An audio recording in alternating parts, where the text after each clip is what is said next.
When two of Melbourne's premier golf clubs announced they were merging at the end of 2013, it was an indication of the state of the golf industry here in Australia. But the newly formed Peninsula Kingswood Golf Club will run out of the Peninsula site south of Melbourne, where they have the luxury of 36 holes, 18 of which are in the middle of a redevelopment by the Ogilvy, Clayton, Cocking and Mead group. The distance the pros hit the ball went up 40% in 5 years, like in the early 2000s. So all of a sudden the knee-jerk reaction was to make golf courses longer.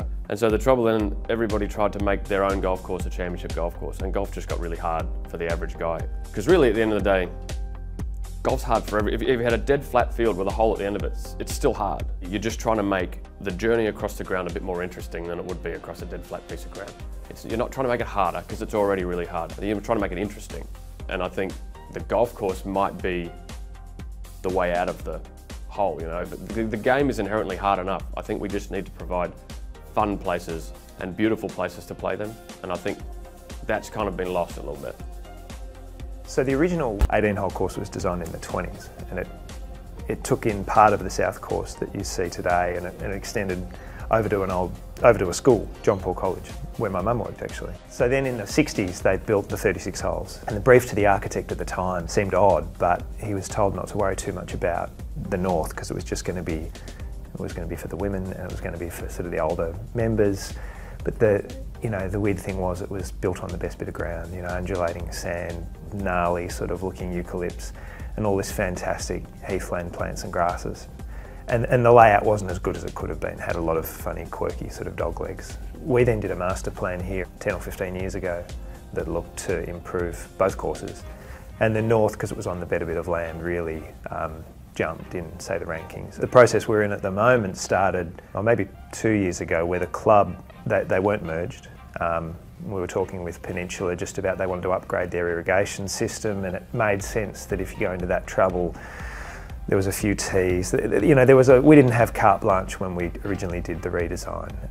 It was a modest budget, but then of course the merger took place, and suddenly I guess it changed things. More money to spend, so it meant here was an opportunity to try and finally realise the potentials of both courses. So we want to provide the very best in facilities, so we're not a middle tier club, we're a top tier club. We've got both courses being redesigned. Those sorts of things are going to be critical. Yes, they're fun and yes, they're interesting, but they're critical to our future success.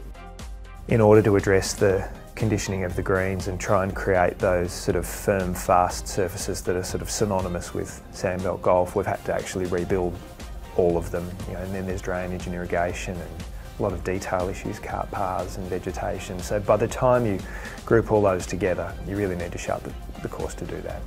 The overwhelming focus is on probably conditioning, but you know, there's 10 or 15% design improvement as well. Lots of aesthetic changes, lots of detail issues.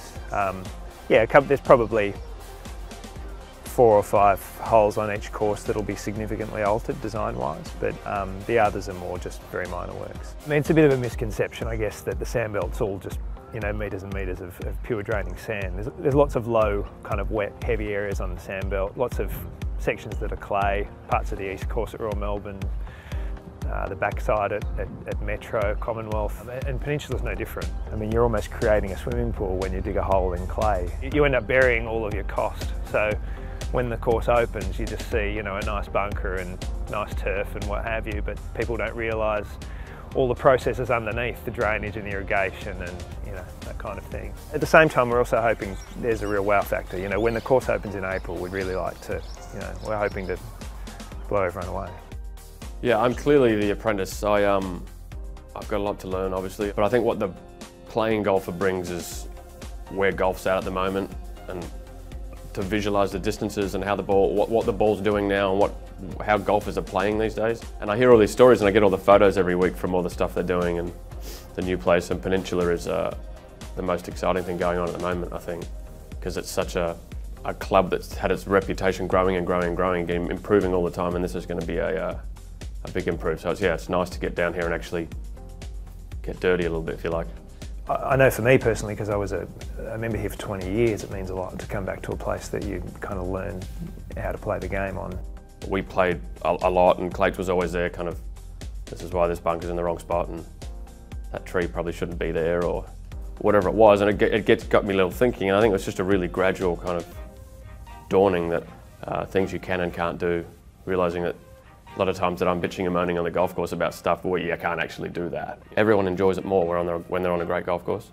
And then you've got to connect the dots to why are these courses great and why is this one not great and can we make this one great? It's a 36-hole club that can absorb the extra members, and it might end up being maybe the best 36-hole place in Melbourne, especially maybe just outside Royal Melbourne, but probably maybe the best in Australia.